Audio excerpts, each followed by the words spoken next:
Hello, it's me. So the verdicts are in, and I think it's fair to say that it's been quite a shock, really, to everyone viewing the trial. So what's next? So sentencing, and that could be months away. So what does Diddy try to do? Diddy tries to get out on bail, and well, let's see how that goes. Or scan the QR code on screen to learn more. Shout out to Law and Crime Network for their coverage. Go over and show them some love. Not guilty. Sex trafficking of Cassie. Not guilty. Sex trafficking of Jane. Not guilty. Transportation to engage in prostitution. Cassie. Guilty. Transportation to engage in prostitution. Jane. Guilty. That was the historic verdict out of the Sean Diddy Combs criminal court today. A split verdict. I think you have to concede that based on all the testimony and the evidence, that comes, as I said earlier, as a shock. I watched the reactions of a few other content creators last night, big channels, and they were just as bemused and perplexed as I was. And the overriding, I think, feeling was, and this is maybe a US perspective, was that if you've got money, you can effectively defeat the law. Now, we know that this is a truism, but usually, certainly from my perspective here over the pond, that usually comes in the form of corporations where they can effectively starve out their opponents financially. But that wasn't the case here. He did, however, have money to spend on a good legal team. And it seems to have worked. After almost 13 hours of deliberations and weeks of testimony and evidence and arguments, the 12 jurors acquitted Sean Combs of the more severe charges, the ones that carried the stiffest prison sentence, potentially 15 years to life in prison, entirely but surprised, convicted him though, of even the though Mann Act charges, which, by the way, carry up to 10 years in prison each, although I will tell you in a filing today from the government, it appears the sentencing range they're looking for is 51 to 63 months, so 4 to 5 years. However, there is no mandatory... Ooh, I said it. I did say it. Sentenced to 10 out in 6. So if they're looking for 4 to 6 years for each crime, that's 8 to 12 years. So that's right in the range. However, I didn't expect that to happen this way. I never had an idea, but this kind of wasn't it. Minimum. So would the judge go lower? We'll talk about what the defense is asking for too. And also, whatever the sentences are, would he combine the sentences consecutively, one after another? Maybe, maybe not. A lot of questions, but I would have thought that was a no-brainer. If he's going to charge on one, then he's going to charge on the other because they're guilty verdicts. Surely he has to be, does he have to be uniform in his decision-making? I know that the judge, in the structure of the courtroom, there's basically the judge and then God. Can he do that? Can he just say, we're going to put you in jail for one of them and just forget the other because you've done some time already? But he's done a few months, hasn't he, and not years. Tell you what, you would think that the verdict would be just the only big part of today. You would think that's the only major decision. Not the case. Because we got to talk about what happened later on in the day. Is that what they call a shit-eating brain? Right after the verdict, it was a question of should Sean Combs be granted release while awaiting sentencing, which the judge set today, by the way. sort of set the sentencing date. I'll talk more about that as well. But I mean, let's talk about Sean Combs. He's been locked up since September 2024. He's been denied bail at each turn. There was a change of circumstances here. He had just been acquitted of 3 of the charges. So could he make bail? We're going to talk about it.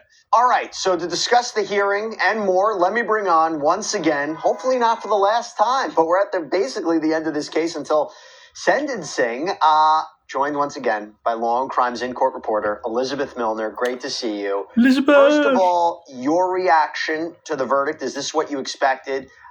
Because let's really briefly explain what happened yesterday.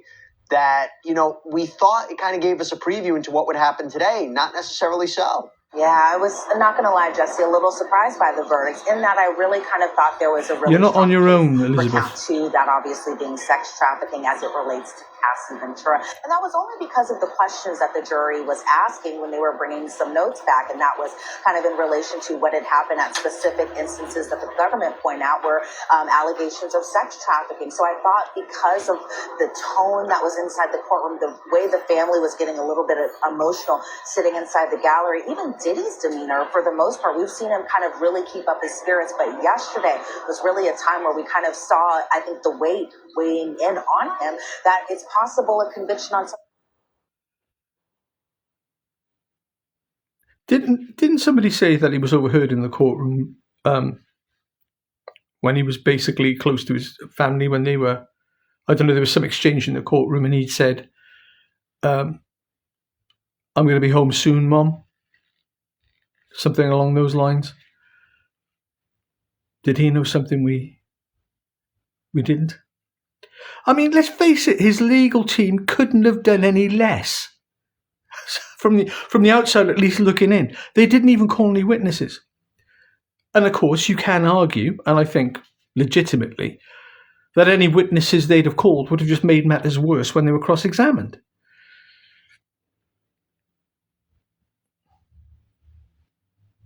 The more serious charges were going to happen. And so when the jury came back not guilty on count 1, 2, and 4, I was a little surprised, especially to count 2, but, I do respect the jury's decision. They spent a lot of time listening to this case, listening to all the testimony, listening to all the evidence, and that was the verdict that they had rendered. Yeah, I wasn't surprised that they found him guilty of transportation to engage in prostitution. We have been saying for weeks on this show, that felt like a straightforward path to conviction. Wasn't surprised. It all felt like a straightforward path to conviction. Some of the gray areas of her testimony, but also the jury didn't even ask for one readback of her testimony or anything to do with her testimony, so it made me think they might have already been decided there. I was surprised about Cassie Ventura sex trafficking just because, like you said, the readback of that testimony, and then shortly thereafter, they came back yesterday and said, we have a verdict on that charge. So I thought, they're convinced. And when it came to racketeering, I thought they were still going to be hung because they said they White Mahjong. Designed for seniors. And when it came to racketeering, I thought they were still going to be hung because they said they were at an impasse yesterday. It seemed like based on their note, there was no way that would change. Juror number 5. Continue deliberating. They come back today, and in an hour, they come back not guilty on racketeering. I'm not really sure what that split ultimately will be. Maybe the jurors will speak out, and we'll hear. Got to ask you about Diddy's reaction. Okay, so we have courtroom sketches of what it looked like. You were in there. What was his Very reaction? theatrical, it seems. Oh, he was very pleased with the verdict. Obviously, I think for the defense and the defendant, that being Sean Combs, I think obviously they would have wanted an acquittal on all the charges. But I think given that they weren't a conviction on the more serious charges of RICO conspiracy and sex trafficking as it relates to Cassie in one charge and Jane in another charge, I think overall Combs was very, very pleased with the jury, to the point where I saw him kind of mouth a little thank you to the jurors as they were still sitting kind of in the jury box, as they were kind of leaving for the end of their Thank you to the jurors. We still have some more matters to address for our end. But in terms of just his reaction, even his family's reaction, Jesse, I think they were so happy knowing that there's such a strong possibility that their father will come home. Obviously, if he would have been convicted on the more serious charges, that might have been a different discussion. But given that he was only convicted on count 3 and 5, that being the Mann Act, it seems like given that it comes with a lesser penalty and sentencing, I think the family is like, yes, our father is coming home, our loved one is coming home, and we hope to see him very, very soon. And talk about a reaction. Outside that courthouse, my gosh, what has been going on out there? There's verbal disputes, people spraying things. What is just give us a brief summary of what you've witnessed outside that courthouse after the verdict. I witnessed a lot, Jesse. A lot was going on. There was kind of, I will even say, pandemonium after the verdict was read. And outside, a lot of Diddy supporters, a lot of people who were kind of with the Free Diddy, I wouldn't say movement, but I guess, they believed in his innocence. They were very pleased, even thinking that it was a possibility he just walked outside of that courthouse at some point. But it was a lot of commotion. I did see some people getting to some heated debates, especially in relation to Cassie. I saw some people getting very upset because they believe. There's no doubt there's a lot of people following this. And I heard on one of the other commentaries yesterday that there are even some people who are inquiring as to whether or not he can sue the government now. Well, I'm here for it. Why not?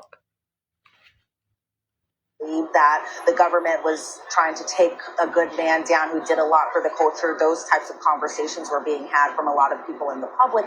I even saw some kind of weirder things, and that being people squirting baby oil on themselves. And one of the reporters even got some on her shirt by one of the people who were kind of over in that area. And so a lot was going on to the point that there was a lot of it going wrong. Jennifer Aniston was covered in motor oil just the other day.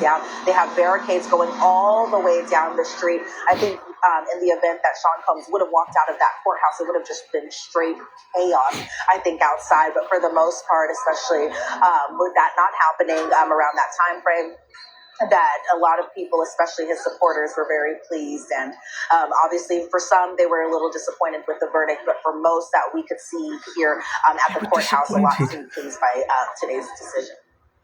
So, Elizabeth, let's talk about what happened next. Because right after the verdict, it goes into the idea of, can he be released on bail? Okay, right. And the judge set a hearing for 5 p.m. So later on today, you literally, at the time of this recording, just got out of there.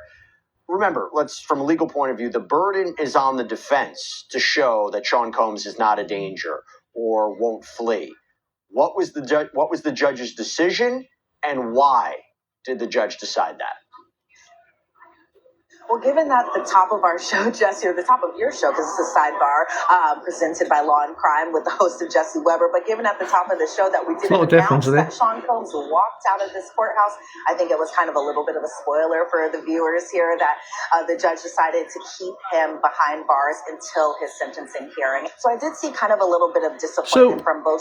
What does that say about the disconnect between what the judge is understanding about Sean Diddy Combs and what the jury is understanding about Sean Diddy Combs? So he's obviously a bad man. He's done some bad things, but according to the jury, he's not as bad as that. So he's got all the money in the world. He actually came back to attend court. He didn't flee, and technically he could have done. He wasn't short of cash. But the judge has denied him bail. And for me, this is an odd one because I don't think he'd do a runner at this point. He's already won. If he goes to jail for 8 years, he's won. As difficult and as perverse as that sounds. But like Jesse said earlier, there's no statutory minimum. There's still a slim possibility that he could walk. And let's face it, based on what's gone over the last few months, everything's gone Diddy's way.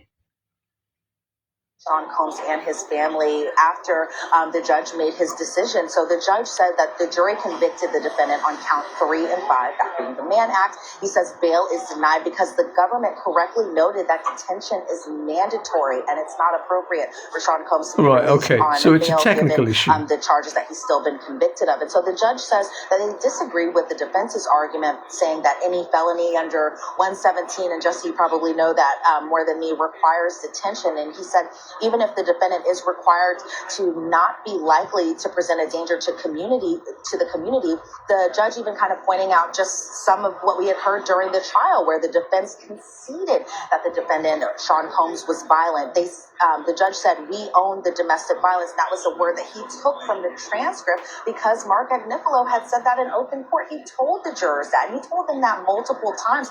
And the judge pointed it out multiple times from the transcript. He says that the defendant's concession as to domestic violence wasn't necessary. He pointed out Mark Agnifilo's closing, where he says it's horrible for Miss Ventura what she had gone through, and that domestic violence is the issue, kind of even pointing to her Instagram statement that she had made after the 2016 video was released on CNN. And again, the judge was saying that the video is very much domestic violence, even kind of pointing to the London hotel incident, saying where Mark Agnifilo had pointed out that obviously something happened, that he was violent at times, and that conceding the... So I think we've heard enough of that now. It's just going over old ground, really.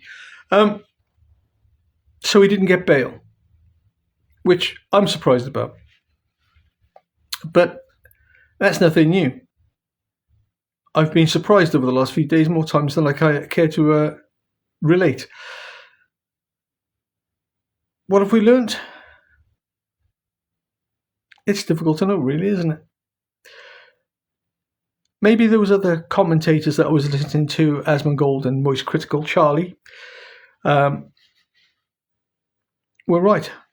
Maybe the takeaway here is if you've got enough money, you can effectively defeat justice.